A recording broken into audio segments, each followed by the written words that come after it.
guys, it's Katie and welcome back to Katy Faith, my channel. Now I got a brand new camera. I hope you guys can tell that the quality is better because it was expensive. I put a lot of work and research into picking out this camera. I essentially asked for money and stuff for my camera for my birthday, and then I did a bunch of research and found the camera that was within my budget that I really liked and I thought would be good for my channel purposes.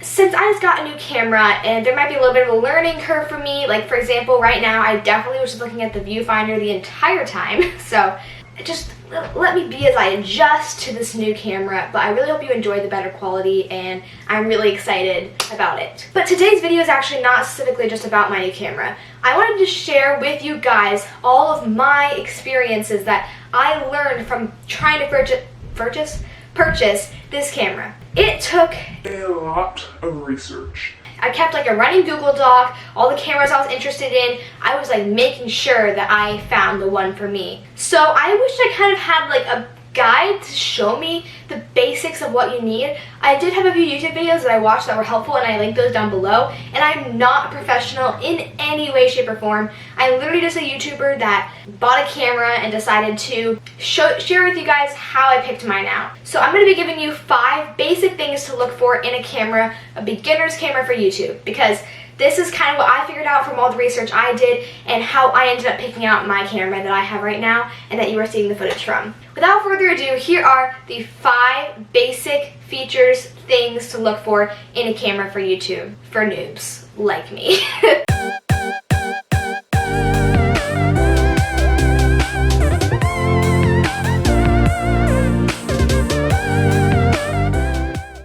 Handy dandy neon notebook, which I decked out in stickers, which I written down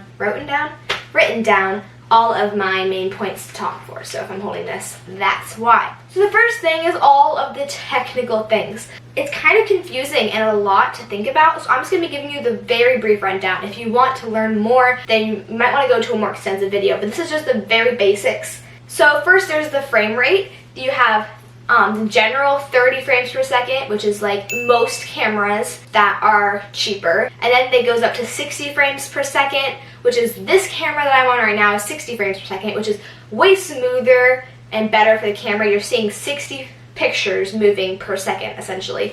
They can go even higher than that, but I think really 30 frames per second, which is like what an iPhone is and stuff, is totally okay. You don't need to go above that, but if it's at 60 frames per second, that's amazing, and anything above that is also really great.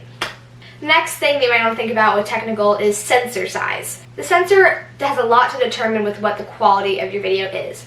I'm not very good at really explaining like what the sensor does or like what the point of it is, but I can tell you the bigger sensor, the better quality your video, and the more expensive the camera you're buying is gonna be. So the main sizes are like the small little iPhone size, but obviously the iPhone can produce some pretty good quality videos and it still has a small sensor. But the bigger you're going, the better it's going to get. The one that I have is an APS-C sensor, which is pretty ideal for YouTube if you can find that sensor. But then there's also other sizes, which I'll put right here. And obviously just the bigger you go, the better generally, and also the more expensive. The last thing I'm going to talk about is the pixels. So obviously there's 1080p, which is probably the classic normal recording. That's what this is, 1080p. But then there's also 4K. 4K is like a lot of nice GoPros shoot on 4K. So if you really, really want that 4K quality, I might suggest actually a GoPro, because although they're a little like not as ideal for YouTube scenarios, they give you that really clean quality for only a teeny little thing that isn't too expensive. I don't know that much about this. It's just my very, very basic rundown. If you want more about that, again, check out the videos in the description box down below. The second thing you should look for is the size of your camera. So the size of your camera is going to have a lot to do with which camera you buy. Obviously, the iPhone is perfect for vlogging. When you're taking this iPhone out, you can carry it anywhere you can go, slips right in your pocket, and it's perfect for vlogging. But then you might get into like the bigger DSLR cameras. It might not be as ideal to carry with you into Target or to take with you on a vacation. So I wanted a camera that was compact. I wanted it to be small. I could carry it around because, as you guys know, I do post vlogs on my channel kind of regularly, and I just love to vlog, and I really want to make sure that my camera, inside my bag, it wasn't going to be huge. But if you are just going to film sit-down videos, then the size is probably not as big of a deal to you, and you can have a big camera that you can set up on your desk and film, and it's not going to be an issue for you. But if you are going to be a vlogger, then I would suggest picking a smaller camera. Kind of obvious, but yeah, I don't know what I'm saying with that. Yeah. Number 3 is if the lenses can be interchangeable and if you can have a mic input into your camera.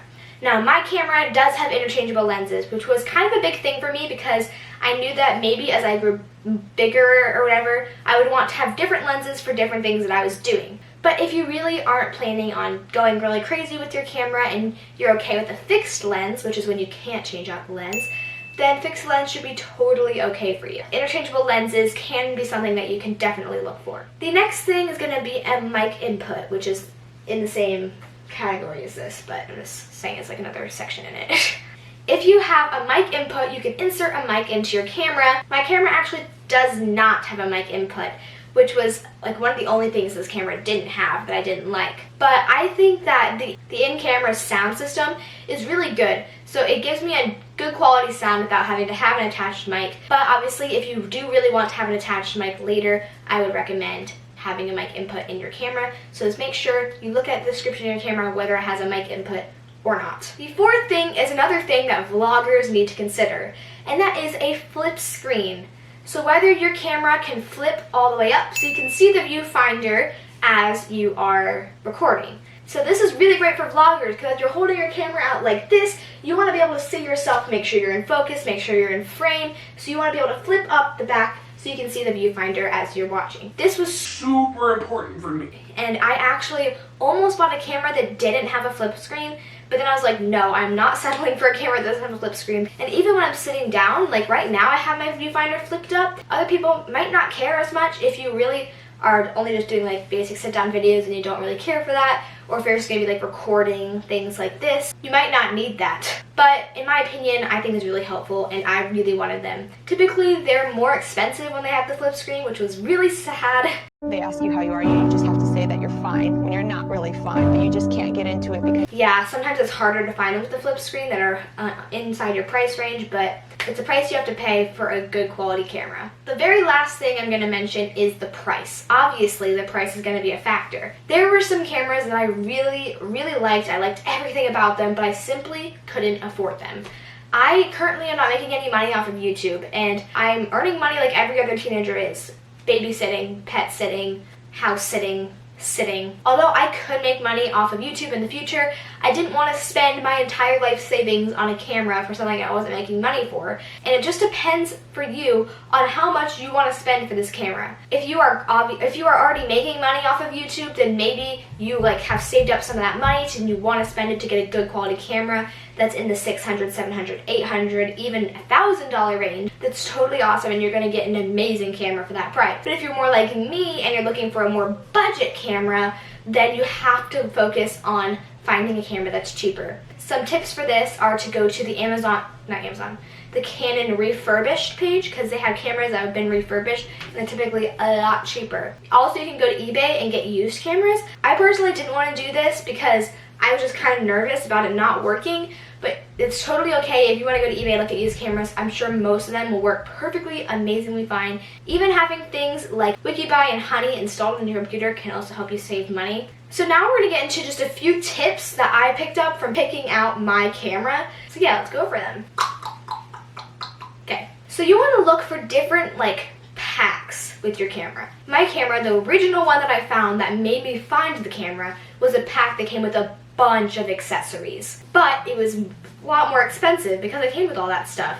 And it didn't include a warranty either, which that's going to be another one of my later tips. And so I ended up not buying that pack. I bought the same camera, but I bought it in a different pack. And I found one that was like $70 cheaper, still had the camera, still had all the basic accessories. It just didn't have as much crazy extra stuff. And overall, it was a way better deal. Next is to have a warranty on your camera. This is very important because I would be super, super nervous to have a camera and not have a warranty on it.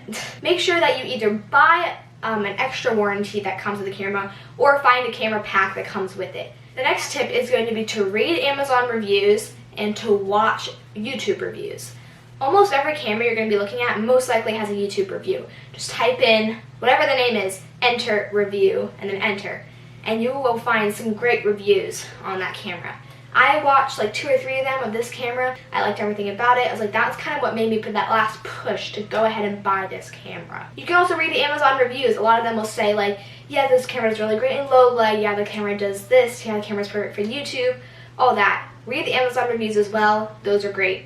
The very last one is kind of a little bit, not really a tip, but do research before you buy a camera. I'd say like text a few people who know stuff about cameras, text other people, go online, read articles about the camera, watch reviews, do a lot of research before you purchase a camera because they're expensive. So now I'm going to tell you the camera that I've been talking about this whole time, the camera that I purchased. The camera that I purchased was the Canon EOS M100. And it is a pretty new camera that has a flip screen, a 15 to 45 millimeter lens, it has detachable lenses, it has touch screen, it has 60 frames per second, and it has an APS-C sensor, which is all things that I really liked about it. It's also pretty compact, so I can hold it in my hand, and the pack that I bought, I will link below. The camera that I bought ended up being around like $390 with all the tax and everything applied to it, which is, I know, not super duper cheap. You can find cheaper ones, but I really wanted mine to be super good quality. I wanted it to last a while, so I was willing to pay that much money. You guys got this. You can pick out your camera. It's stressful, I know, but you can do it.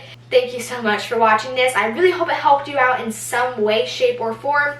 Give it a big thumbs up. And the shout out from my last video goes to this person on screen. Thank you so much for watching my videos and being a part of my content. If you want to be a shout out in my next video, all you have to do is comment down below whatever you want. And you should also be subscribed because I'm trying to get to 1,000 subscribers by the end of 2020. I think that's all I have to say. This is my first video on my new camera. Super excited. Hope it was informative for you guys.